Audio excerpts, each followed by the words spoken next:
Hello once again there, ladies and gentlemen. Analog Hoove back, and well, I promised Battlefield 3, and what do you know? We've got Battlefield 3 right here, rearing and ready to go. Anyways, I picked up the game at midnight because, like any self-respecting hardcore gaming nerd, that's what I do. Hopped online with a few friends and proceeded to have a absolute blast. Now, I think I'm pretty sure I mentioned it before in a couple of my earlier videos.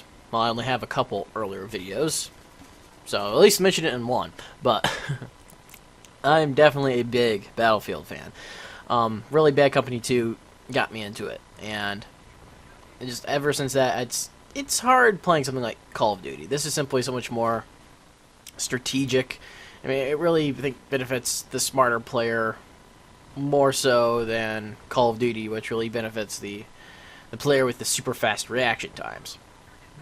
So, I mean, if you can think strategically, if you can play as a team, Battlefield it's where it's at.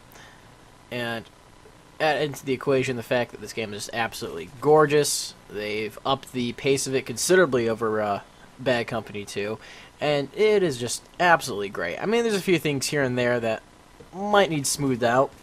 Like, obviously, like, pretty much whenever EA launches a game, their servers are always a little iffy. It took me a little while to get in a game with my squad, but I mean, once we were there, we were set for a while. We proceeded to absolutely own FaZe.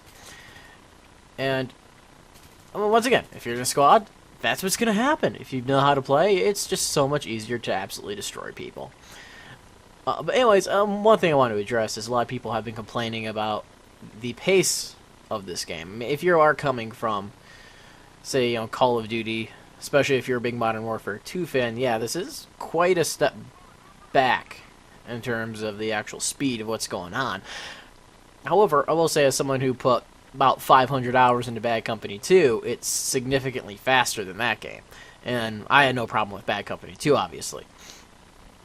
So, I mean, if you're coming from Call of Duty, the pace is definitely going to be slower, but hey, you got to adapt to it. And just speaking of adapting, one thing I have to admit is I'm actually having a harder time adapting to this game than I initially expected. I mean, winning, really no problem. I mean, that's just all down to the squad. But, consistently winning firefights, knowing how to aim. I mean, the recoil is definitely significant in this game compared to pretty much any other first-person shooter out there. So it takes a while adapting to that. Once again, the faster pace. The fact that everything seems more, just a touch more realistic. Bad Company, things were exaggerated. Like, the enemies, well, not the enemies, just all the players seemed like they were a little bit bigger within the environments, easier to hit. This, it's definitely, you gotta be a little more careful, you gotta be more cautious, you gotta take your time. But you also have to know how to react pretty quickly, because like I said, the game is so much faster than Bad Company 2 ever was.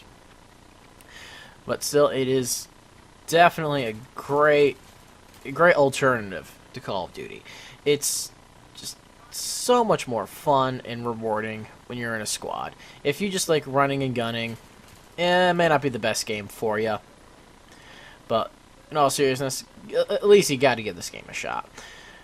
And I mean, just one thing I got to point out here is really, like I was pointing out, strategic. This game is so much more strategic than Call of Duty. I really emphasize that's the way I like to play, even in Call of Duty, but this game, it's even more significant because it is squad-based. I mean, here I'm playing a ammo-giving class. Also, by the way, just look at that. Like, walls exploding, the lighting effects, all that stuff. It's something you just can't get in Call of Duty. It's freaking incredible. Now, with this, I have a light machine gun, I have ammo, so this is a class I need to take. Because I have a light machine gun, I'm not going to be rushing into the base. However, I have a nice vantage point here. I can set up and go to town on these guys who are trying to get to that stairway so they can get up to disarm the objective my squad mate just planted. That's the beauty of this game, and that's the grenades flying everywhere. And oh god, another thing just have to bring up is the sound design in this. I mean, it is just nothing short of incredible. It's heads and shoulders above anything Call of Duty. I mean, some people complain about Black Ops sound. Black Ops not have bad sound by any stretch of the imagination. People complain because the sound balance was different from Modern Warfare 2. It wasn't as easy to hear footsteps. They added more sounds within the environment. By the way, knifing, so much fun.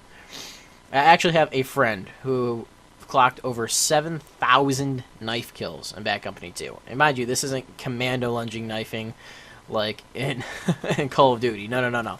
Knifing in Bad Company 2 took quite a bit of effort, and this one takes even more. But anyways, getting away from myself. Where was I going? Oh yeah, sound. The sound design. Oh my god, seriously. Like, every just echo and just every bullet, every explosion, it's amazing. And it's a sense of depth to the sound. Like, if you're firing, you know, in this large open plain versus firing in a cramped corridor, the level of attention to detail, like I said, it is amazing. They deserve just so much credit for this. Now, here again, I am once again playing light machine gun class. This is the Type 88, which came with your GameStop pre-order if you did that. Once again, find up a good vantage point. Whip out the bullets, let them fly. I mean, hey, I got a 100-round magazine, and I can just lay down infinite ammo. In the earliest match, unfortunately I'm not putting in this video due to time constraints, and the fact that, quite frankly, I want to put this video out pretty quickly so I can get back to playing the game. Is just, heck, I was just setting up, and just pretty much put bullets down range. I mean, that's another great thing about this game, is it rewards you for just pretty much pointing your LMG in the general direction of the enemy and letting the bullets rip. I mean, heck, I played a match last night where I did not get a single kill. However, I was still in the top half of my team in terms of score, simply because we had the enemy team, in essence, spawn locked. So everyone was like up on the very front line, you know, just laying into them. I was running the LMG class again, and I was just constantly putting down ammo, whip out the bipod, look down sight, mark enemies, suppress enemies, and just racking in huge numbers of points without killing anybody. And once again, that's just not something you can do in Call of Duty.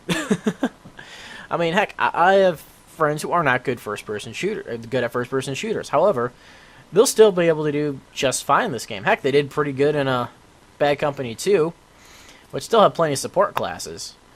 But, I mean, just with the feature of suppressive bonuses, I mean, that is just a really good idea. It encourages people to say, hey, you care about your accuracy stat? Screw it. Just point and click. Alright, now I'm going to wrap this up because I just want to play some more Battlefield 3.